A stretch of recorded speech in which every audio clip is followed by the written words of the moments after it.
de nous-mêmes sans ton aide. Aide-moi à la donner sans crainte, ni faveur, ni hésitation. Aide-nous tous ensemble, Père, afin que nous puissions, Papa, la recevoir et lui permettre de grandir en nous, de produire, Papa, des fruits qui te sont agréables, des fruits dignes de repentance et des fruits qui nous conduisent jusque dans la vie éternelle. Et nous te prions ainsi dans le nom précieux de Jésus. Nous disons tous au nom de Jésus. Alléluia. Nous disons tous au nom de Jésus. Alléluia. Nous disons tous au nom de Jésus. Alléluia. Et vous pouvez vous asseoir. Donc, nous avions commencé cette étude. Je suis un peu décalé. Je pense que quand on va récupérer toutes nos instrumentations et tout pour le sous-sol, ça va nous permettre à rouler un peu de façon constante. Je suis un peu décalé. Souvent, quand on est en bas, on ne peut pas utiliser des aides visuelles. Quand on est en haut, il faut préparer des aides visuelles. Et des fois, ça nous complique un peu. Et aujourd'hui, on est en haut. J'ai essayé de faire quelques aides visuelles, mais je n'ai pas eu à tout le temps. Et aujourd'hui, nous allons continuer encore dans cette étude sur la sanctification ou la sainteté. Et vous savez, j'ai trouvé bon d'écrire sur ce premier slide que la sainteté était la plus grande aspiration de l'homme. C'est la plus grande aspiration de l'homme. Si vous voyez le processus du salut, il y a d'abord la foi. Après la foi ou la croyance, il y a l'obéissance à l'évangile qui comprend la repentance, le baptême d'eau et le baptême du Saint-Esprit. Et c'est toute une progression. Mais après cela, très souvent, nous nous arrêtons à cela. Nous disons que nous avons obéi à l'évangile, donc les livres sont fermés. Mais si tu étudies la parole de Dieu, tu vas te rendre compte très vite que les livres ne sont pas fermés. Il y a la sanctification. À moins que tu ne meures tout de suite, après avoir obéi à l'évangile, alors les livres sont fermés. Mais si tu continues à vivre, Dieu va requérir de toi encore davantage. Et ce processus, nous appelons cela la sanctification. C'est ce processus qui consiste à la transformation de notre intelligence pour nous conformer totalement et conformer tout aspect de notre vie à ce que Dieu a planifié que ça soit. Et la sanctification va vraiment adresser la nature de l'homme et non sa culture. Nous faisons beaucoup de confusion quand nous mélangeons la culture avec la nature. La culture est une chose qui se développe avec le temps et selon les circonstances, différents endroits, vous allez voir différentes cultures, mais la nature reste la même. Vous avez un homme et une femme. Un homme et une femme créés par Dieu ont certains aspects, mais une fois qu'ils ont été déchus, une fois qu'ils sont tombés dans le péché, ils présentent certains handicaps reliés à leur nature. Et la sanctification va être vraiment ce qui va pallier ou ce qui va nous aider à corriger ces défauts suite à la chute de l'homme. Et comme l'homme a été créé avec une nature et la femme a été créée également avec une nature, leur chute va générer deux ensembles de problèmes différents pour l'homme et pour la nature et pour la femme. Et ainsi, la sanctification, nous allons la regarder par rapport à l'homme et puis par rapport à la femme. Et nous avions vu notre verset clé dans 1 Timothée chapitre 2, le verset 8 nous parle de la sanctification de l'homme. Je veux donc que les hommes prient en tout lieu, en élevant de mains pures, sans colère ni mauvaise pensée. Tous les hommes disent Amen. Et ça semble court. Et c'est un verset tout simplement. Mais quand on vient pour les femmes, 1 Timothée 2, le 9e verset, le 10e verset, j'ai pu trouver quelques belles images. Je veux aussi que les femmes, vêtues d'une manière décente, avec pudeur et modestie, ne sépare ni des tresses, ni d'or, ni de perles, ni d'habits somptueuses, mais qu'elle sépare de bonnes œuvres comme il convient à des femmes qui font profession de servir Dieu. Ça semble long, mais j'étais en train de méditer là-dessus aujourd'hui. J'ai réalisé une chose. Savez-vous quoi? Pour habiller un homme, très souvent c'est simple. Mais pour habiller une femme, ça peut être long. Allô? Pourquoi c'est seulement les hommes qui disent Amen? C'est vrai ou... Ah, c'est vrai, hein? C'est plus compliqué. Tu vois, quand tu vas même, tu sais, quand une femme doit acheter un vêtement, c'est plus difficile. Mais pour un homme, c'est facile. Un pantalon noir, tout est réglé. Ok, si tu es un peu stylé, tu prends des fois du gris. Mais si tu es encore vraiment stylé, tu prends du bleu. Comme c'est la mode de nos jours. Avez-vous remarqué? Tous les gars ont des costumes bleus. Mais en général, un pantalon noir, c'est bon pour la vie. Amen. Et tu peux avoir une chemise bleue, une chemise blanche, mais un pantalon noir, c'est fini.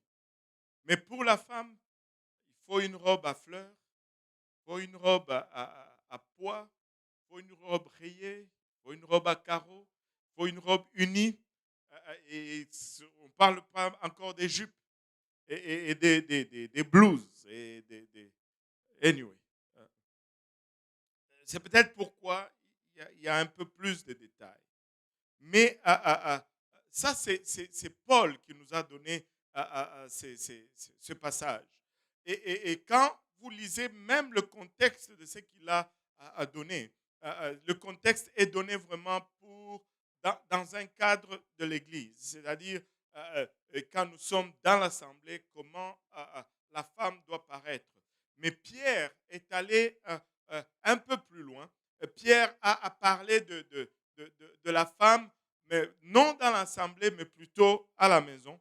Et Pierre requiert aussi que même à la maison, la femme pratique ou ait le même standard que lorsqu'elle est à l'église.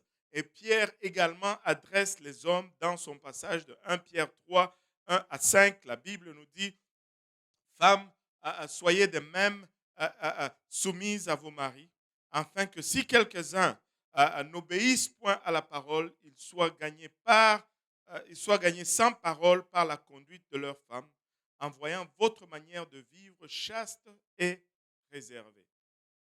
Et il dit, ayant non cette parure extérieure qui consiste dans les cheveux tressés,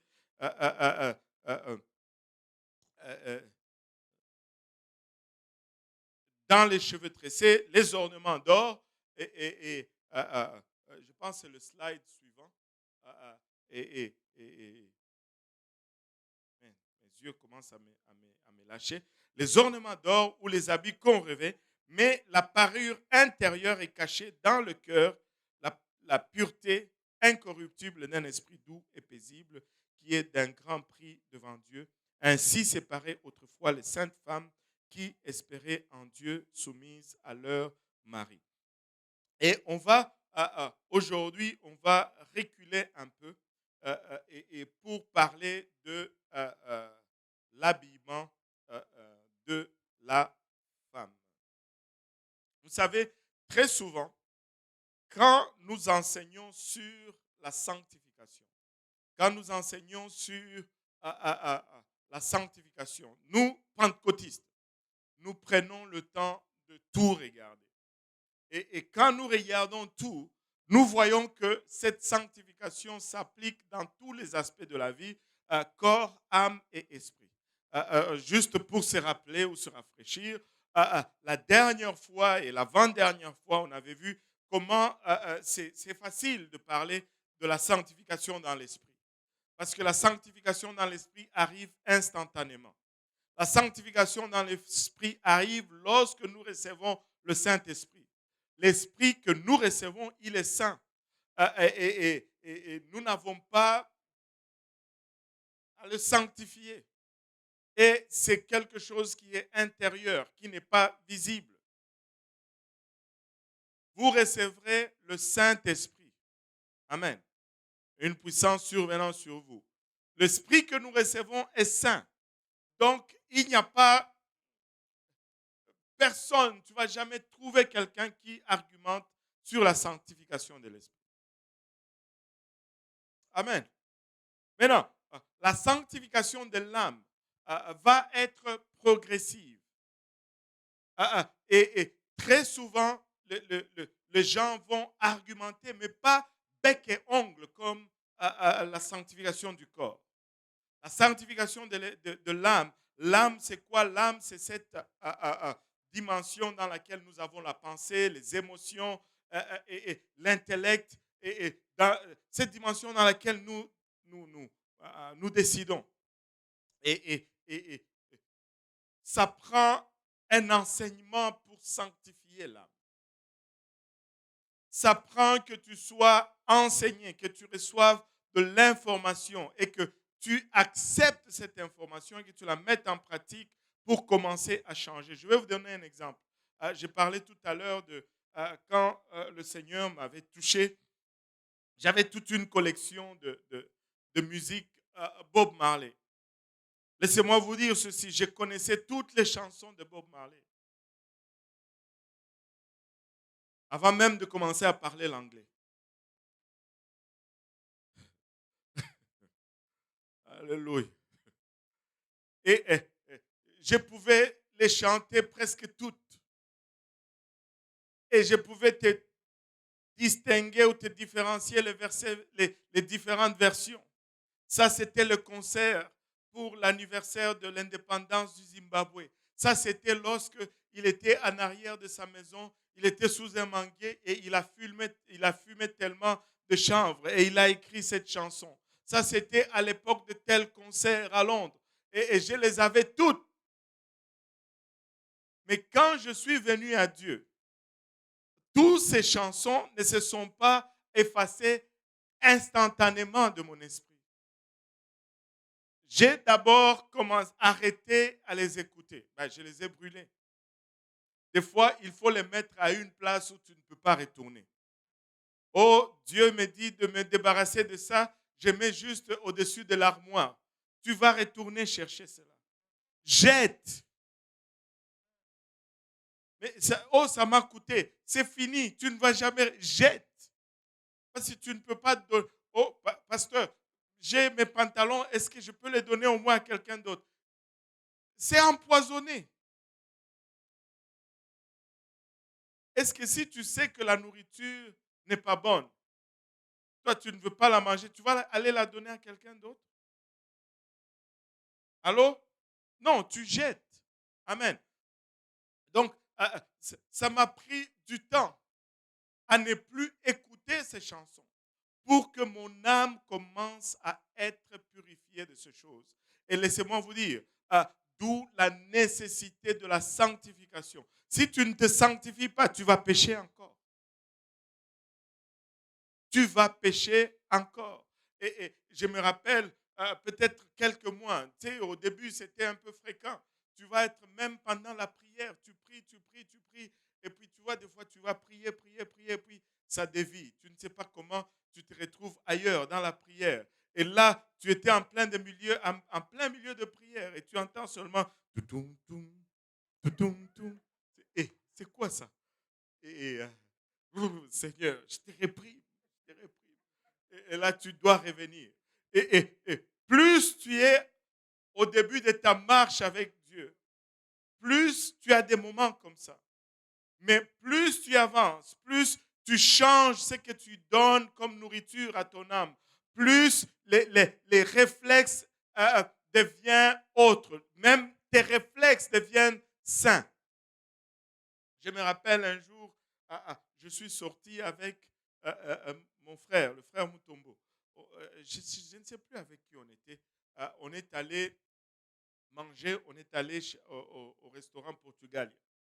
On était là, on mangeait. Je vous dis, ça c'était démoniaque. Toutes les musiques qu'ils ont jouées, c'était les musiques d'une vidéo qu'on avait. Vous savez, à l'époque, il y avait les VHS et il y avait les clips vidéo. Toutes les musiques des années, quand on était encore petit, là, on avait une vidéo. C'était quasiment dans l'ordre dans lequel ça jouait dans cette vidéo. On s'est regardé, on s'est dit, on doit sortir d'ici. Il y a quelqu'un qui nous guette. c'est, c'est, c'est, c'est c'est réel, c'est combat pour votre âme. C'est authentique. Et comment tu sanctifies ton âme en arrêtant de regarder des choses que tu n'as pas besoin de regarder, les téléséries, les faux théâtres, des pourritures, des films. Ben, tu arrêtes ça. Tu commences à regarder des choses, tu commences à regarder des prédications. Tu commences à regarder comment on appelle ça, les présentations de Noël. Viens ici, tu peux récupérer toutes les présentations de Noël des années passées. Et c'est très drôle. Anyway, tu n'écoutes plus la musique mondaine, tu commences à écouter la musique apostolique. Je ne dis même pas la musique évangélique, je dis la musique apostolique. Et c'est comme ça que tu t'éloignes et tu changes ton. Maintenant, là-dessus, des fois, on va argumenter. Ah, pasteur, ça veut dire qu'un apostolique ne peut pas aller au cinéma. Non, qu'est-ce qu'il va faire là-bas? À regarder les gens s'entretuer? Non. Regarder les gens commettre l'adultère? Non. Il y a juste des places où un apostolique ne peut pas aller. Aussi, il louait les films chez lui-même. Même tu es en train de te corrompre. Tu corromps ton âme. La musique, oh, parce que c'était. Écoutez, même certains mariages mondains, tu vas là juste pour faire honneur. Du temps qu'on mange, tu es là. Dès qu'on commence à danser, ciao! Ciao, bye! Comme on dit ici chez nous au Québec. Ciao, bye! Je suis parti.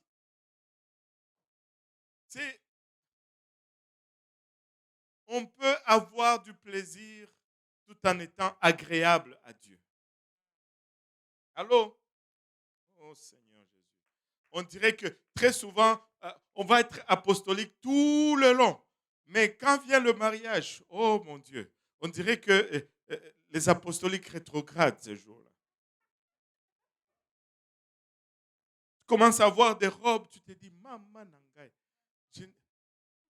est-ce que c'est sœur d'elle? Oh.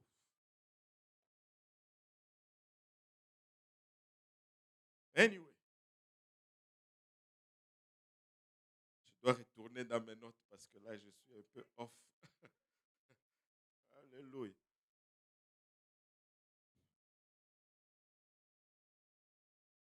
Mais on ne va pas trop argumenter sur l'âme. Mais quand vient l'habillement, oh, maman Nangai, là, c'est là où les Gaulois et les Romains s'empoignèrent. Vous savez, Dieu a créé l'homme. Et à la création, l'homme ainsi que la femme étaient nus. Et ils étaient vêtus seulement d'innocence. C'était l'innocence qui était leur couverture. C'est pourquoi dans Genèse chapitre 2, verset 25, la Bible nous dit que l'homme et sa femme étaient tous de nus et ils n'en avaient point honte. Lorsque Dieu les a créés, les a placés dans le jardin d'Éden, ils étaient innocents. Et parce qu'ils étaient innocents, leur nudité n'était pas un problème pour eux. Parce que l'innocence était leur couverture. Et ils sont restés un temps dans cet état. On ne sait pas combien de temps ça a duré. Mais lorsqu'ils ont péché, la Bible nous dit au 7e verset du chapitre 3 que les yeux de l'un et de l'autre s'ouvrirent ou se sont ouverts et ils ont réalisé qu'ils étaient nus. Et lorsqu'ils ont réalisé qu'ils étaient nus, leur premier réflexe, c'était de prendre des feuilles de figuier et de se faire des ceintures. Et le mot ceinture, c'est le mot agora, qui signifie tout simplement un cache-sexe.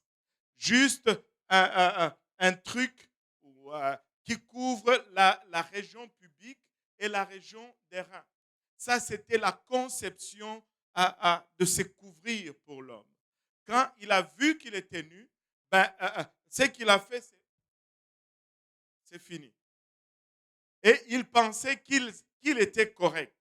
Et jusqu'aujourd'hui, il y a plusieurs personnes dans notre société qui pensent que du temps que ton sexe est couvert, tu n'es pas nu. Mais la Bible a une autre opinion de cela.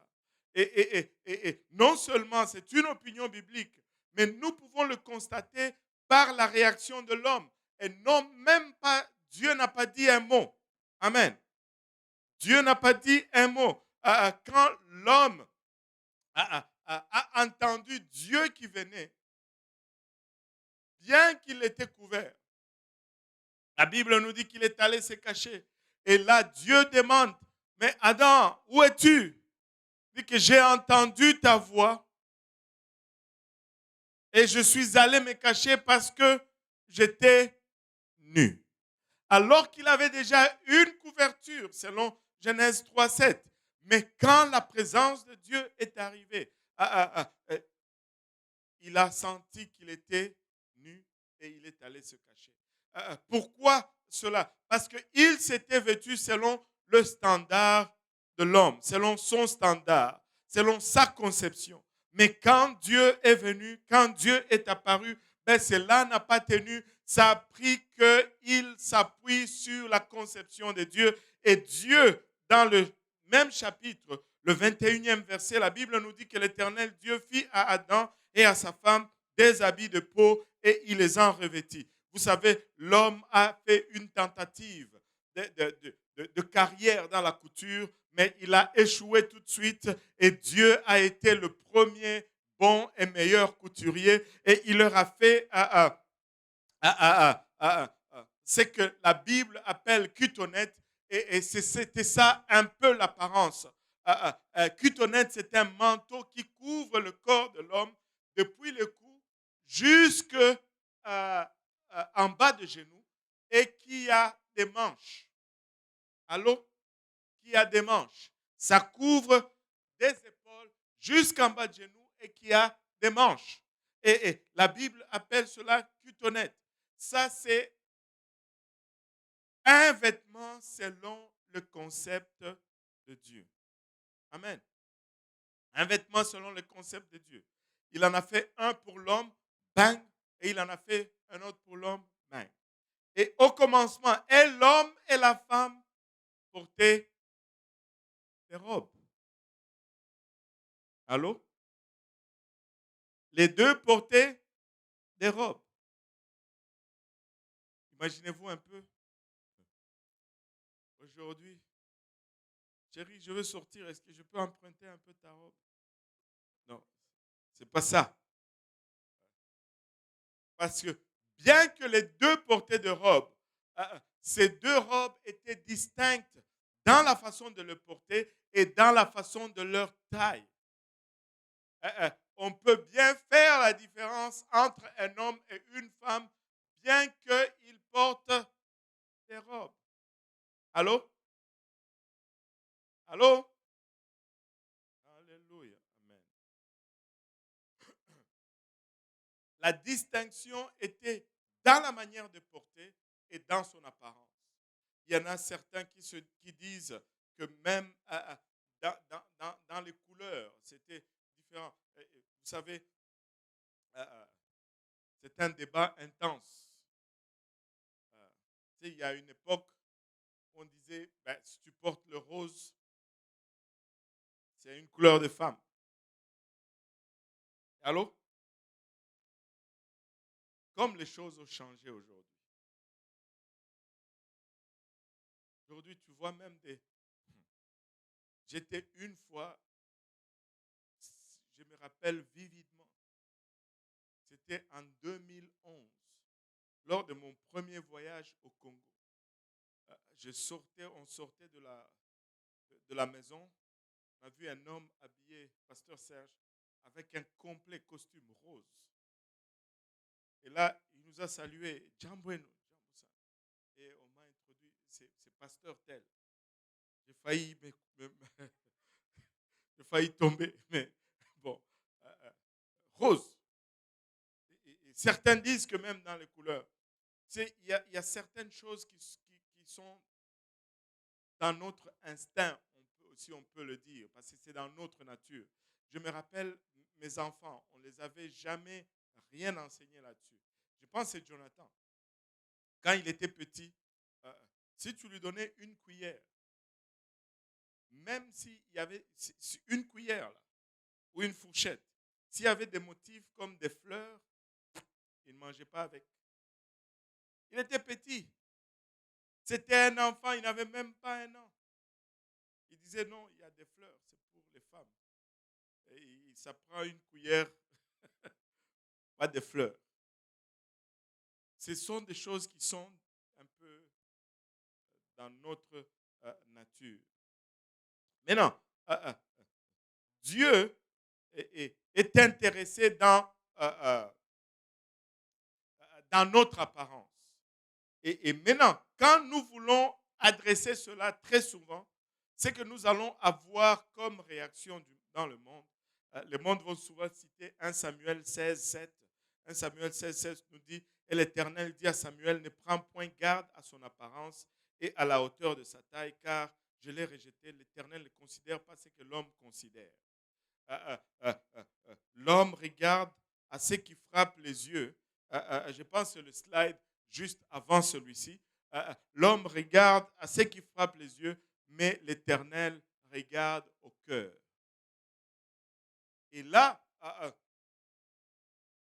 on prend ce verset, on nous dit, cela veut dire que je peux m'habiller comme je veux, parce que Dieu ne regarde pas à ce qui est extérieur.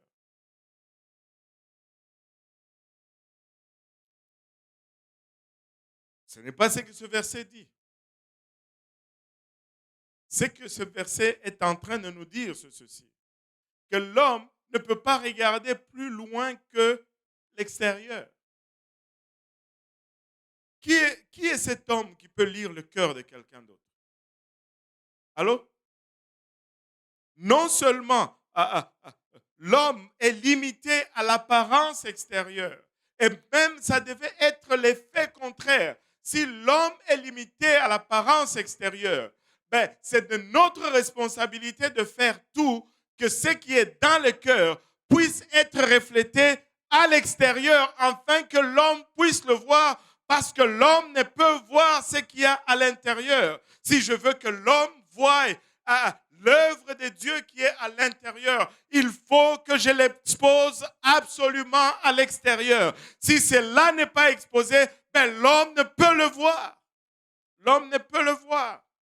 L'homme ne peut le voir. Et Dieu nous dit que notre lumière luise ainsi dans le monde, afin que les hommes voient et qu'ils glorifient notre Père qui est dans le ciel. On doit voir que nous sommes chrétiens.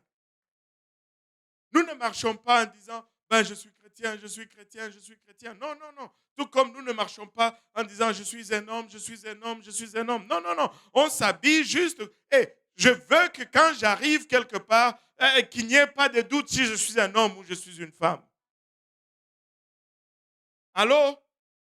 Alléluia. Et ce qui est à l'intérieur doit sortir à l'extérieur. Maintenant, pourquoi est-ce que nous mettons une emphase tellement sur cette question de l'habillement? Premièrement, parce que c'est Dieu qui l'a créé.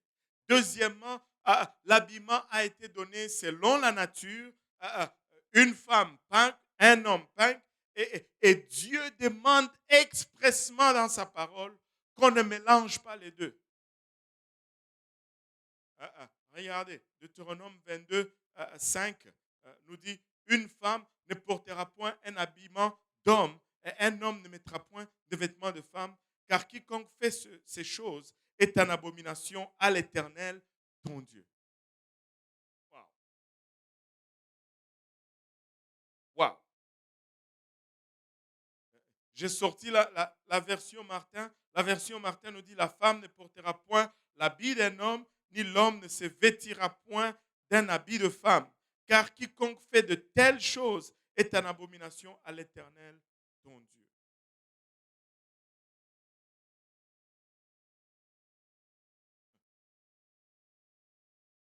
Regardez ceci. Ah, il dit, dans Louis II, on voit un peu plus les nuances. On peut revenir juste un peu en arrière. Non, sur Deutéronome 22,5, Louis II, voilà. Ça dit, une femme ne portera pas un habillement. Tout le monde dit habillement. Mais quand on dit à l'homme, quand on parle à l'homme, on dit un homme ne mettra point de vêtements, que tout le monde dise vêtements. Et il y a une différence entre vêtements et habillement. Habillement englobe, est plus large que vêtements. Je vais te donner un exemple.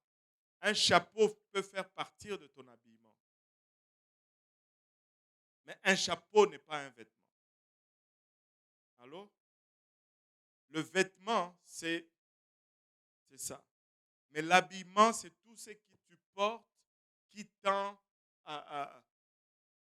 qui fait partir de toute la décoration que tu portes. Les chaussures ne sont pas un vêtement, mais les chaussures font partir de ton habillement. Pourquoi est-ce que je veux souligner cette différence? Parce que dans son commandement ici, Dieu donne un avertissement plus large à la femme qu'à l'homme dans ce domaine. Dans ce sens que pour l'homme, il a suffi à Dieu juste de parler de vêtements et puis c'est fini. Mais pour la femme, Dieu parle de l'habillement, c'est-à-dire elle doit faire attention avec ce qu'elle met, de sorte que ça n'ait pas une tendance masculine. Pourquoi? Parce que c'est sa zone de faiblesse, si on peut le dire ainsi. L'homme est un prédateur. Il chasse. Amen. Les hommes ne disent rien. Il chasse. L'homme chasse. Mais la femme, elle séduit. Amen. Et l'homme et la femme sont faits différemment. L'homme est un chasseur. Il ne se soucie pas de son apparence. Il va à la chasse. Mais la femme doit séduire, donc elle va se préoccuper de son apparence. Et c'est pourquoi tu peux voir que même dans le monde d'aujourd'hui, tout ce qui est comme mode, maquillage, parure, c'est plus le marché féminin est extrêmement plus large que le marché masculin. On ne devrait même pas normalement avoir un marché masculin, mais malheureusement aujourd'hui, il y a des hommes qui se maquillent. Ça, c'est une tristesse. Maintenant,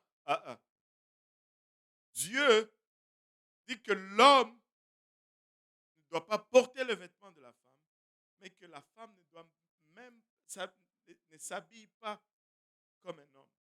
C'est-à-dire qu'elle doit veiller à tout son, je sais pas le mot, son arsenal, ou tout son équipement, ou tous ses, de sorte que ça n'ait pas une tendance pour l'homme.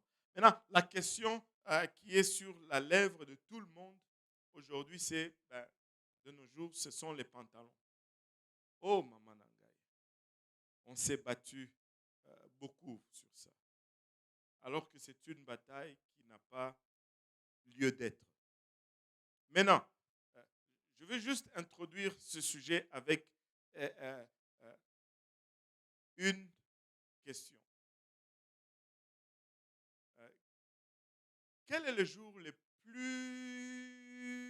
important pour une femme? Le jour de son mariage. C'est le jour qu'elle dépense le plus.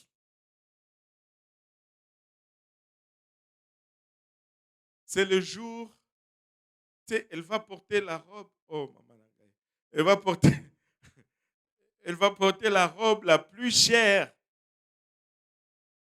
Je n'ai jamais compris ce phénomène. Tu vas dépenser, Pasteur Serge, elles achètent des robes de 2000, 3000 $ pour même, ça ne va même pas être toute la journée en plus. Et puis quand elle veut aller à la salle pour la réception, elle veut changer encore. Dis, au moins porte-la jusqu'à demain. Je ne sais pas. Eh Seigneur. Il y en a qui magasinent déjà ici. Oh Seigneur, aide-nous. Et, mais qu'est-ce que c'est le jour où elle va être la plus belle? Amen. C'est le jour où elle va être la plus élégante. Et c'est le jour où on la regarde le plus. Qu'est-ce qu'elle porte? Une robe. Et elle porte une mini-robe. C'est le jour où elle est... Bon, on va dire, de nos jours, c'est grave. On ne peut même pas prêcher de la bonne façon parce que même les exemples deviennent corrompus. Aujourd'hui, tu vois des robes de mariage qui ont les épaules dehors, la moitié de la poitrine dehors. Un apostolique ne devait pas se marier avec une telle robe. Allô? Tu ne vas pas mener une vie de sainteté tout le long et puis le jour de ton mariage, poup, là on oublie tout. Tu peux rester sainte et belle. Tu peux rester sainte et élégante. Oh Seigneur. C'est la robe la plus longue qu'elle va porter tous les jours. Mais après ça, les robes longues, non, ce n'est plus bon. Alors que c'était le top de top. Regarde, je ne sais pas c'est quel slide encore. Remets-moi un peu la slide.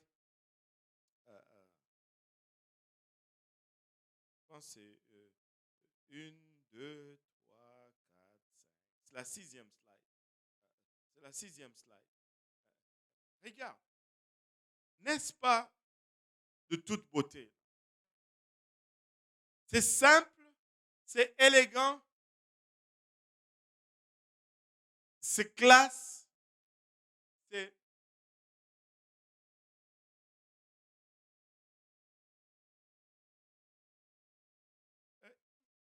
Vous savez, il y a un de nos anciens qui nous a donné cet exemple. Avez-vous déjà vu à la télé ou sur la rue, bon, vous ne regardez pas de télé, vous êtes des apostoliques. Amen. Alléluia. Avez-vous déjà regardé, vu sur les babillards, une publicité d'une Rolls-Royce? Allô? Est-ce qu'il y a déjà quelqu'un qui a déjà vu une publicité de Rolls-Royce? Mais tout le monde va être d'accord que c'est la voiture la plus chère, pour certains la meilleure. Et avez-vous déjà vu une publicité d'une Ferrari sur... Non. Pourquoi est-ce on ne fait pas la publicité là-dessus? Tout simplement parce que c'est cher et c'est précieux. C'est cher et c'est précieux. Et ceux qui veulent conduire de Rolls savent où aller trouver la Rolls-Royce. Et c'est pareil pour notre mariage. Maintenant, depuis la création jusque dans les années 1900, ben, avant d'entrer un peu dans l'historique, on va se dire, bon, ok, Deutéronome 22.5 nous dit l'homme doit porter les vêtements des femmes. Mais comment faire la distinction maintenant? Il y a des vêtements, il y a des pantalons de femmes et des pantalons d'hommes. Si la fermeture est claire et du côté gauche, c'est la femme. Si c'est du côté droit, c'est l'homme, ou vice-versa. Regardez, depuis le temps des âges, il a toujours été très simple de différencier l'homme et la femme. Et la place la plus commune où nous trouvons cela, c'est dans les toilettes. Devant une toilette d'homme,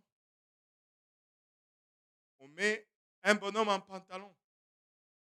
Au fait, je ne sais pas si vous avez remarqué, on montre tout simplement sa division, la division de ses jambes plus haut que le genou. Mais pour la femme, on cache. Tout simplement parce qu'on connaît les standards bibliques. Plus tu recules en arrière, plus on se rapproche de la parole de Dieu.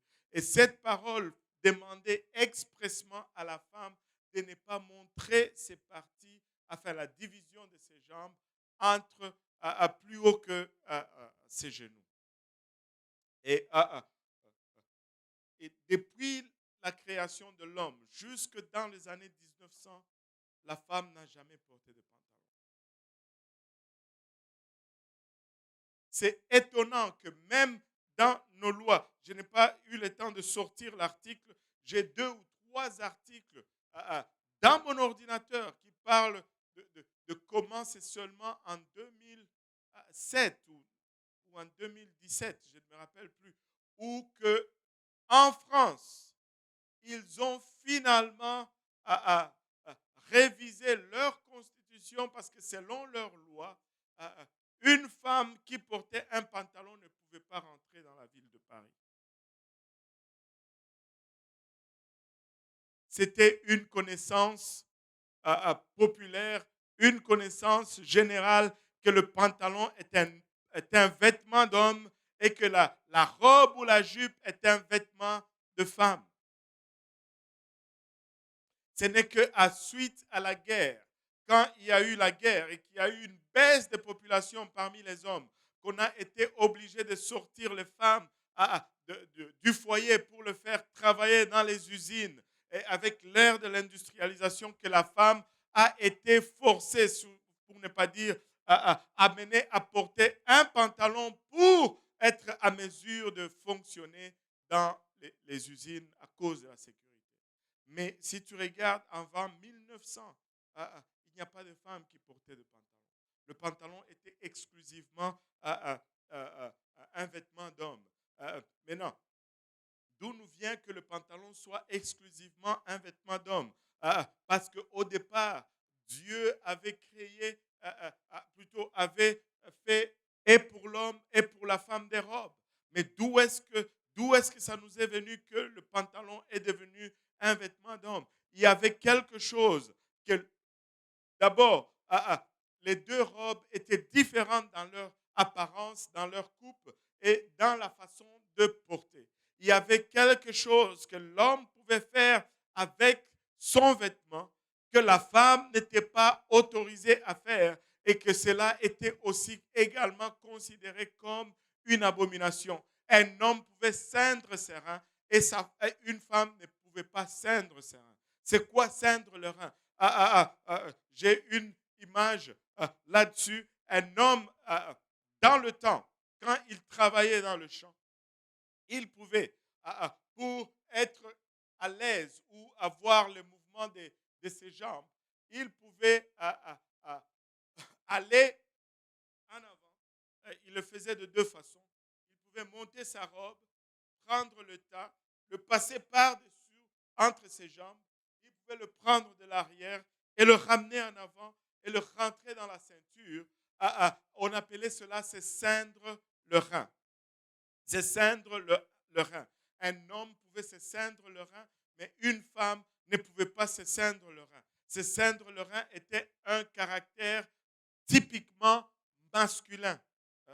Un caractère typiquement masculin. Et l'homme pouvait le faire, mais la femme ne pouvait pas. Alléluia. Regardez avec moi dans Job 38, verset 3. Je n'ai pas ce verset dans le slide. Je pense que c'est correct, mais tu peux me le mettre juste à l'écran. Job, Dieu est en train de l'interroger ici à la fin de son épreuve. Il dit, saint terrain comme un vaillant homme, je t'interrogerai et tu m'instruiras. Dieu fait un rapport direct entre le fait de se ceindre le rein et de sa masculinité ou de sa virilité.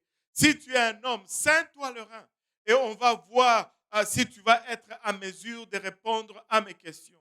Mais c'est de cette expression que nous avons l'expression populaire aujourd'hui. Quand une femme domine dans le mariage, très souvent on va dire c'est elle qui porte le pantalon dans la maison. Est-ce qu'il y a quelqu'un qui a déjà entendu cette expression? Chez eux, c'est la femme qui porte le pantalon.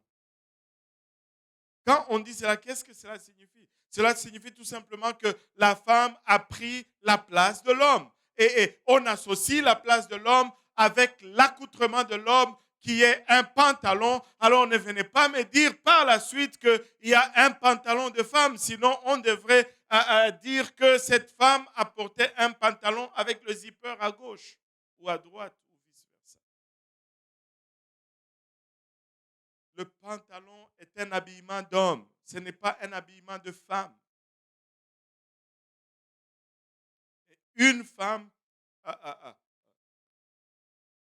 qui veut marcher ou paraître saint devant Dieu ne met pas ce genre d'habillement.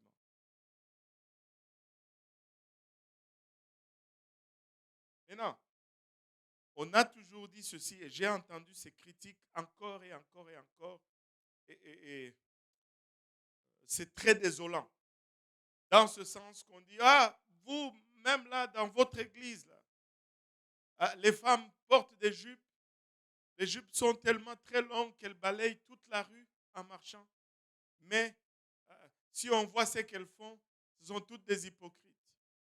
Laissez-moi vous dire ceci, j'ai vu aussi beaucoup d'hypocrites en pantalon. Et cela n'a rien changé. Au moins celles qui essayent même de porter une jupe, elles essaient de faire un effort dans un domaine. Laissez-les. Dieu est en train de travailler et Dieu va les amener à cette place où elles vont s'en sortir et elles vont marcher droit devant lui. Alléluia. Je n'aime pas critiquer quelqu'un qui fait un effort. Et de l'autre côté, c'est aussi valide lorsque quelqu'un vient à Dieu. Écoutez, nous ne venons pas tous à Dieu à la même vitesse. Il y en a qui viennent comme l'éclair et qui repartent aussi comme l'éclair.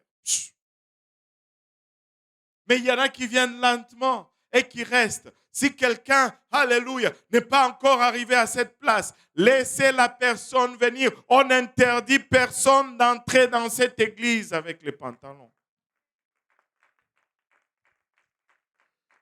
Nous venons avec nos péchés, nous venons avec nos défauts, mais notre prière, c'est que lorsque la parole de Dieu nous rencontre là où nous sommes, que cette parole, alléluia, soit assez pour nous changer, que nous n'entrons pas en débat avec la parole de Dieu. Je ne veux pas entrer dans l'argumentation avec la parole de Dieu. Je veux tout simplement la recevoir et la laisser me transformer et me changer à son image. Alléluia. Mais du temps que je ne suis pas encore à cette place, je vais venir encore encore et encore et encore. Nous aimons ceux qui viennent en jupe. Nous aimons également ceux qui viennent en pantalon. Alléluia. Ce n'est pas notre responsabilité de les changer, mais c'est notre responsabilité de prêcher le plein conseil de Dieu afin qu'ils puissent prendre une décision éclairée. Ce n'est pas votre place à vous de commencer à les critiquer. Oh là là. Non, non, non.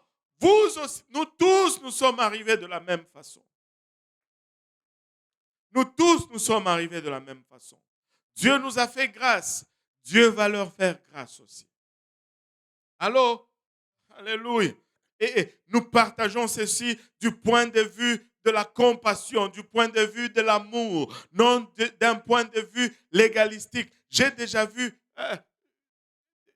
certaines personnes avoir peur de venir et de rentrer à cause de ce qu'ils ont entendu. Je ne sais pas qu'est-ce qu'ils entendent. Écoutez, n'écoutez pas les gens, écoutez les prédications, c'est sur J. Péniel.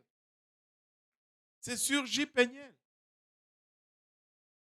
Oh, dans votre église, on ne permet pas aux femmes de rentrer avec les pantalons. Maman Nangaye, depuis quand? J'ai assisté à presque à 90% des services qui se font dans cette église. Je n'ai jamais entendu une fois cela. Jamais.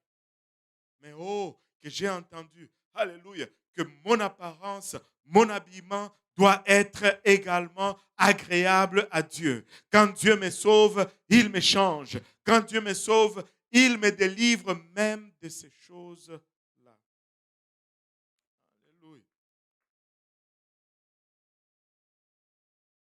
Si nous regardons le standard biblique,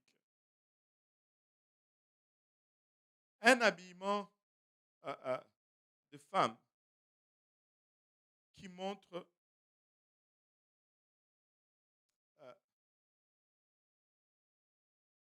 la séparation de ses jambes plus haut que ses genoux est un habillement qui n'est pas modeste selon le standard de Dieu. Et le monde peut dire ce qu'ils disent. Très souvent, il y a, les gens vont toujours dire ceci, mais pasteur, dans mon travail,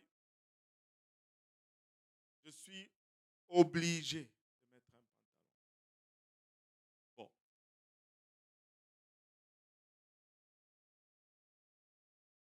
Je ne sais pas pour vous, mais quand j'ai donné ma vie au Seigneur,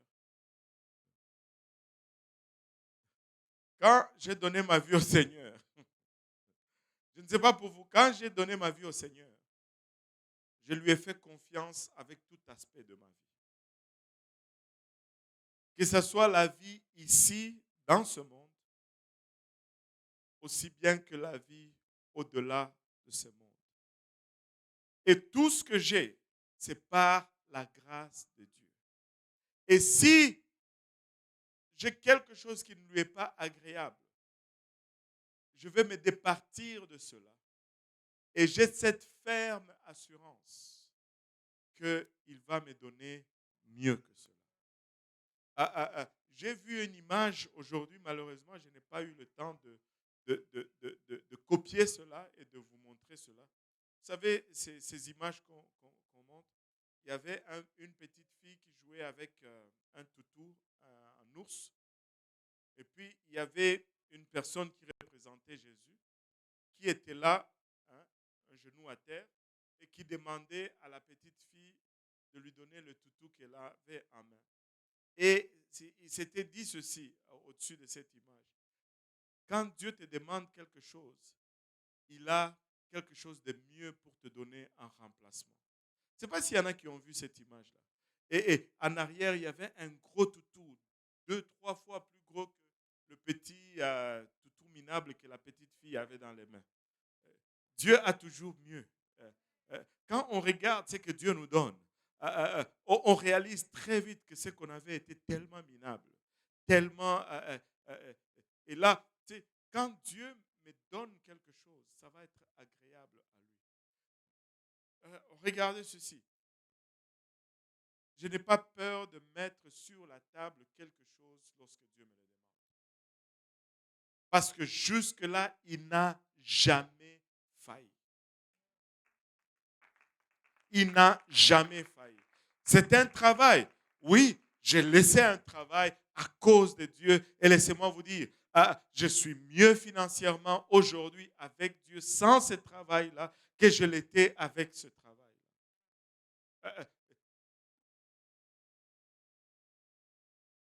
Je ne suis pas en train de te dire, va abandonner ton travail.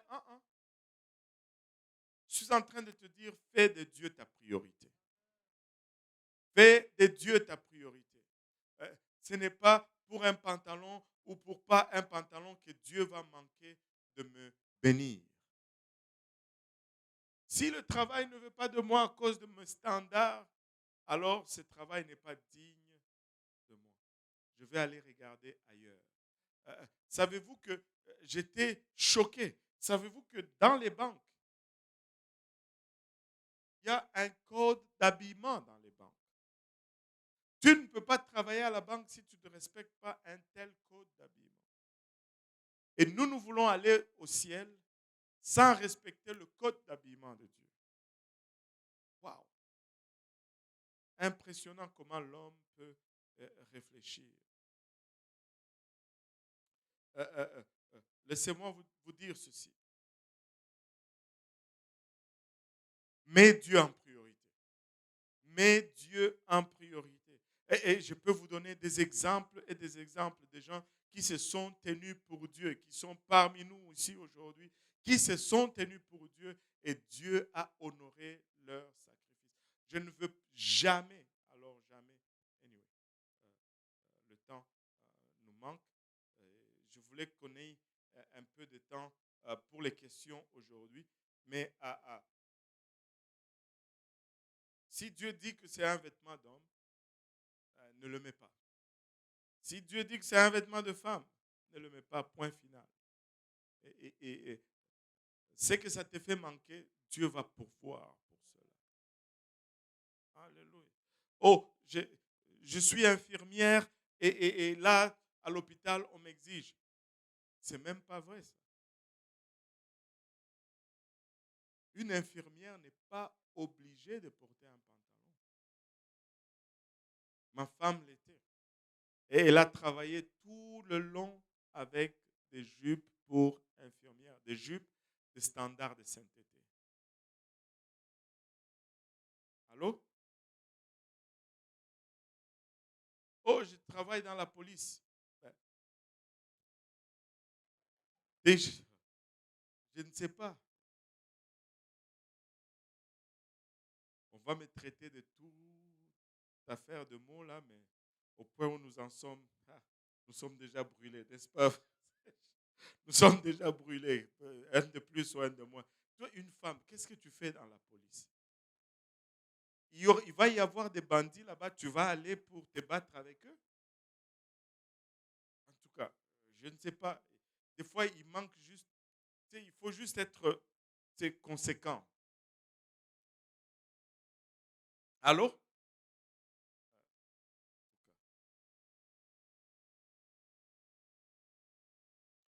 Anyway, est-ce qu'il y a des questions? Il est déjà 20h28. Est-ce qu'il y a des questions? Là, on va me dire, oh, pasteur a dit que les femmes ne peuvent pas faire ça. Oui, il y a certaines choses que les femmes ne peuvent pas faire. Et elles ne sont tout simplement pas structurées pour cela. Et il y a certaines choses que les hommes ne peuvent pas faire. Là, vous me regardez, vous attendez que je dise qu'est-ce que l'homme. Est-ce qu'un homme peut porter des hauts talons? Incapable de marcher avec ses affaires. Mais une femme, c'est de naissance. Anyway. Est-ce qu'il y a des questions par rapport à l'habillement? Oui. Micro en haut. Ok. La première question, c'est si l'homme chasse Après qu'il ait obtenu sa proie, est-ce que la femme doit cesser de séduire? Je ne vois pas le lien avec la sanctification, mais bon. Parce que vous avez parlé aujourd'hui de l'homme, c'est un prédateur et la femme, c'est une séductrice. Oui, dans le cadre de sanctification, mais bon, je Mhm. ne vais- et elle doit seulement continuer à séduire son prédateur, pas Ok. tous les autres prédateurs sur la rue. Amen. Elle a maintenant son chasseur particulier. Elle peut se faire chasser comme. Ouais, ouais. Je pense que c'était ça la question. Je voulais savoir si elle doit encore Non, non. séduire son homme. Parce que sinon, Mhm. ça va faire des chasseurs qui vont Second- commencer à se tirer dessus. Et puis c'est pas ok. Seconde question. Euh, Historiquement, les talents ont été portés par les hommes qui faisaient de l'équitation. bon. Ouais, moi, en tout cas, c'est. J'aimerais voir cela parce que. Ils font le cheval. Il portait les talons de 9 centimètres là. Non, je ne sais pas. C'est ce Bon, que quelqu'un a commenté. bon, ça, c'est pas pertinent. Ça. Alléluia. Maintenant, euh, euh, est-ce qu'il y a des questions sur l'habillement? Ouais. Dernière question. Oui. Est-ce qu'une femme peut porter une veste, genre les vestes masculines, les vestes d'hommes, ou est-ce qu'il y a des vestes féminines? Oui, mais je pense il y a des vestes qu'un homme ne peut pas porter. Hein. Déjà, à la coupe. Et si ce n'est pas une veste masculine, ben, c'est une veste féminine. Je sais pas. Une femme peut porter une veste. Il y a des vestes qui sont très féminines.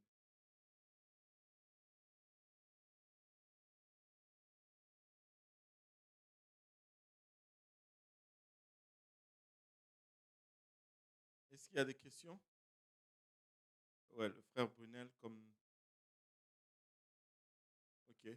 Bon, j'ai vu lui avant. Ben, et puis on va arriver.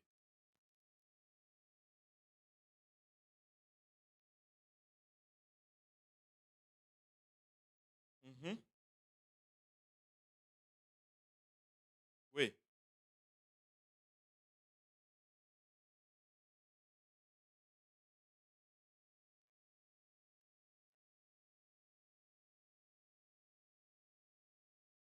Mhm.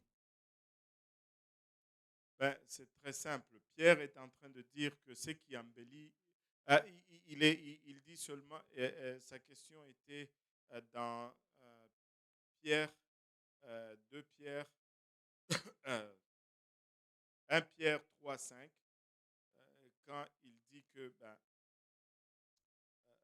la parure qu'elle doit porter, c'est la douceur intérieure qu'elle a, au fait. Laissez-moi vous dire ceci. Et ça, ce n'est même pas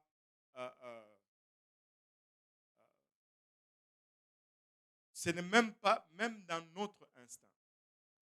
Et on va se dire les choses comme il faut. N'avez-vous jamais remarqué, c'est une femme très belle, tu la vois de loin, tu dis, aïe, aïe, aïe, maman nangaï, moi c'est seulement là, ou pas ailleurs. Mais quand tu t'approches, la façon qu'elle répond, la façon qu'elle parle, tu te dis, hop là, tu vas ailleurs. N'avez-vous jamais. Allô? Et ça, ce n'est pas pour être méchant. Des fois, les sœurs, des fois, ça, c'est un problème. L'attitude, l'attitude, là, ça se voit. Tu peux être belle comme le soleil, mais si l'attitude n'est pas bonne, les gens s'éloignent. Et là, tous les prédateurs vont ailleurs. Et la beauté intérieure, le caractère, va durer plus longtemps que la beauté physique. Tout simplement. De toutes les façons, nous vieillissons tous.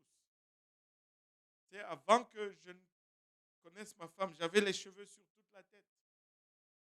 J'avais pas de ventre, j'étais plat. Mais tu peux voir la marque de temps sur moi. C'est si elles étaient basées juste sur ça, j'espère que non. On serait dans les troubles aujourd'hui. Allô? Parce que ça part. Et il n'y a rien d'aussi agréable. C'est quelqu'un avec qui tu es capable de parler. Vous n'êtes.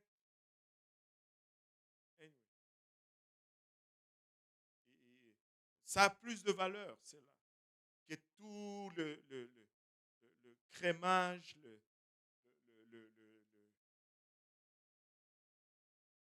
etc., etc. Alléluia. Oui, frère Valérie.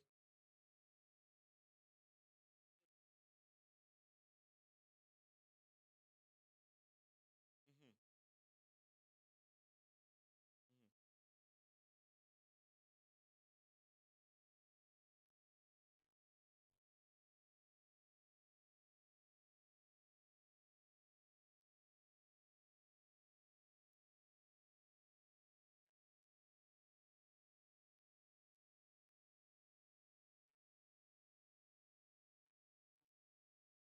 Là, c'est basé sur l'argument d'Angela Merkel et d'Hillary.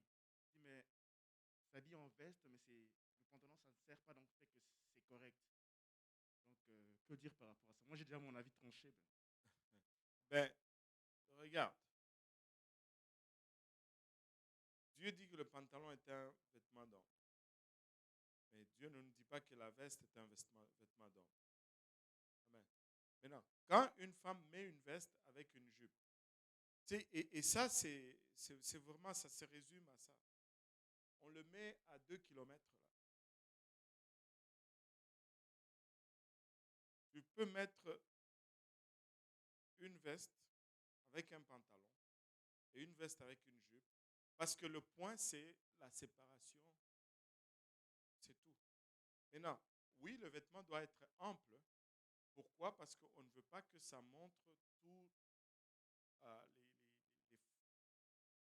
les formes de ton corps. Et ça, c'est un autre aspect dans lequel on peut entrer. Mais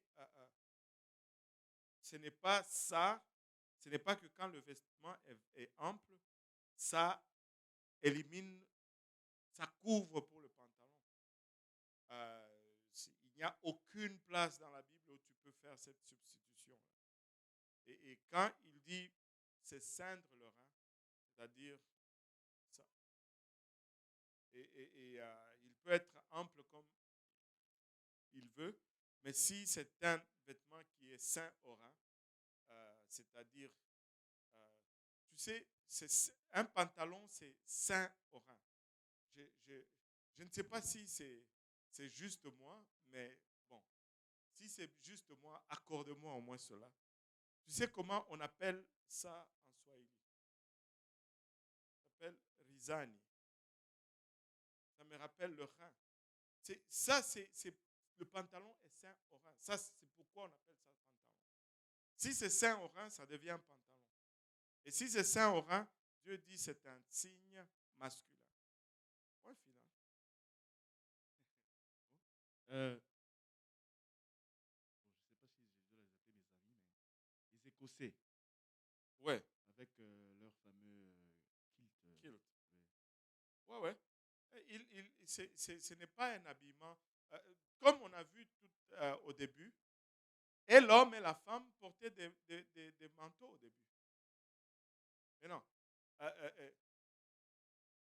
Il n'y a rien qui dit que si l'homme cache euh, la partie de ses jambes séparée entre les cuisses, la Bible ne dit pas que c'est un péché. Il me semble que le kilt, c'est une jupe. C'est un vêtement de femme. Ça, et l'homme et la femme portaient des manteaux. Et, et l'homme et la femme portaient des robes. N'est-ce pas? Oui ou non? l'aspect physique est la même. Là. Ça couvre cette partie. Maintenant, je doute. Anyway, je ne veux pas aller là-bas parce que ce n'est pas bon. Euh, il n'y a rien qui dit que si un homme porte un vêtement qui n'est pas sain, qu'il a fait. Ouais. Maintenant, est-ce qu'il y a des robes d'hommes?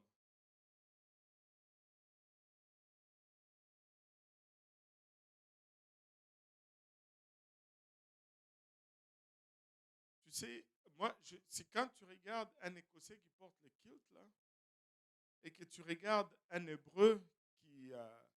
C'est juste la longueur qui est différente. Mais le caractère masculin est tellement visible. Mais quand tu mets une robe, ben, ça devient même bizarre. Ça devient même bizarre. On doit regarder, mais comme ça, je ne vois pas. euh, il, a, il n'est pas saint au rein, mais si un homme n'est pas saint au rein, ce n'est pas un péché. Moi, je le ferai un peu plus long pour cacher autre chose.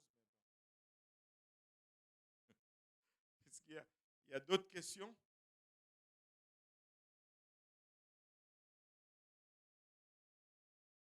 Il est 20h40.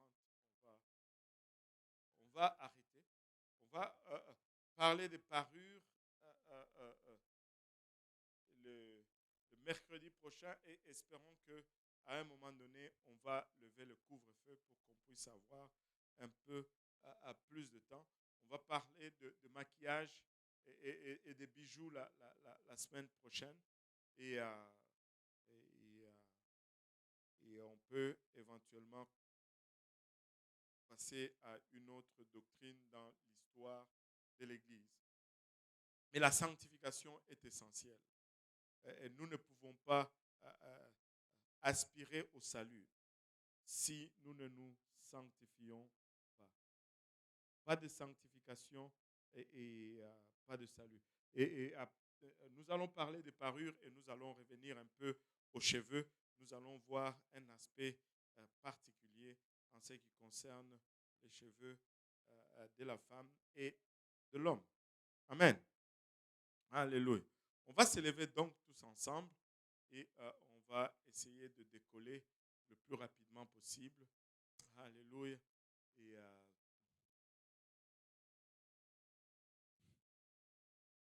Et, Pasteur Yannick, si tu peux nous aider juste à prier pour conclure.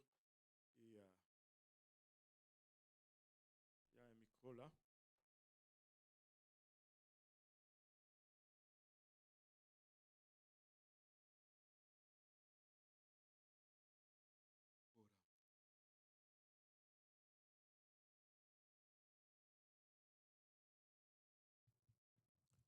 Prions Dieu. Seigneur Jésus, merci pour ta grâce, merci pour ta bonté. Nous crions ton nom et ta puissance. Nous voulons que tu nous révèles, Seigneur, à ceux qui n'ont pas compris, à celles qui n'ont pas compris, à celles qui cherchent des réponses, à celles qui s'interrogent, Seigneur.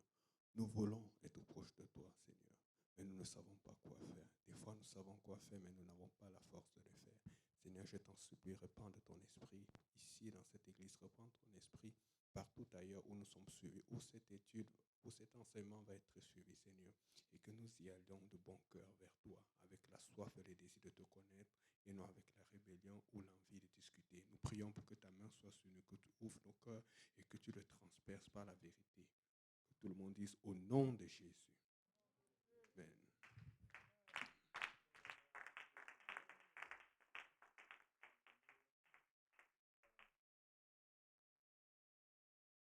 Les lieux rapidement et nous allons pouvoir, alléluia,